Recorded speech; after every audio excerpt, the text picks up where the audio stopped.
Okay, so now that I've got the control arm off the car, I need to mark a place to where I'm going to cut it. Now I was trying to think of a way to mark it out and make it all even so that I could cut it exact same spot between the two, be all methodical.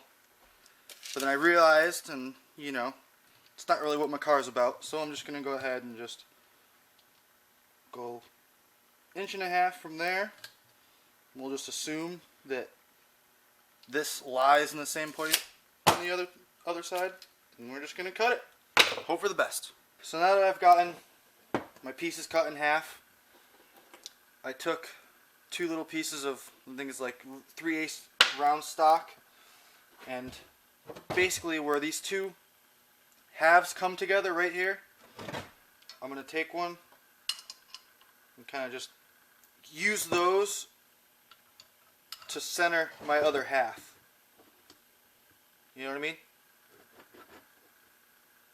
And then I'm going to use, I have a piece of 1/2 inch stock that I'm going to throw in the center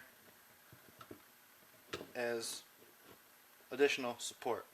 Also, I don't know if I mentioned this, but I'm going to be extending these about 3/4 of an inch. So I'm going to go ahead and get some of this stuff tacked up.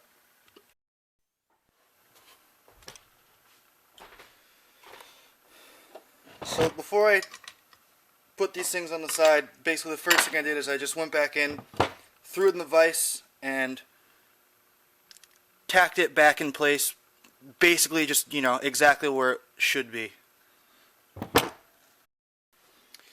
Alright, now that I've got these side pieces welded on, I went ahead and ground my tack welds down off the top of there, and I can go ahead and slide that apart.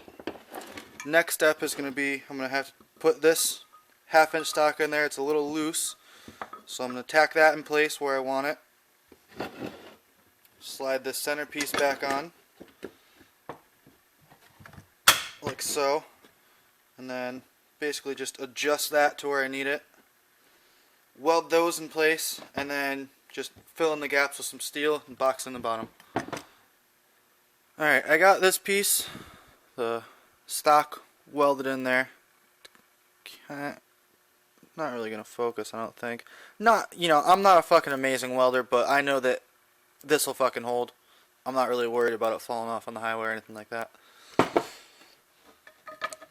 Next, basically just gotta slide that in there, and then since the top here is a nice pretty even flat surface, I'm just gonna lay it down like that. Apply some pressure so that this sits nice and even, and then just throw some more tacks in there to get it lined up properly. Okay, day 2. This morning I came out, put those 2 squares in, welded those in, flipped it over, welded the other side, put these 2 pieces in, welded those in, and next I basically just got to come do that on the bottom and then box it all in.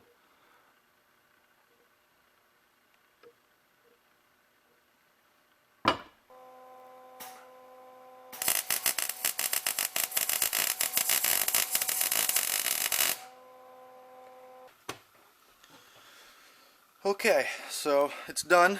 Basically, I could go a little bit further. I could box the top off if I wanted to, but I'm pretty sure I put enough in here so that it's not going to really go anywhere. And that about does it. Basically, now I just got to put this side back together, go rip apart the other side, and get on to it. Alright, so day 3, working on this. Basically got everything done. Just got to wrap up. A couple more things left, and then I can throw it back on the ground and do the alignment.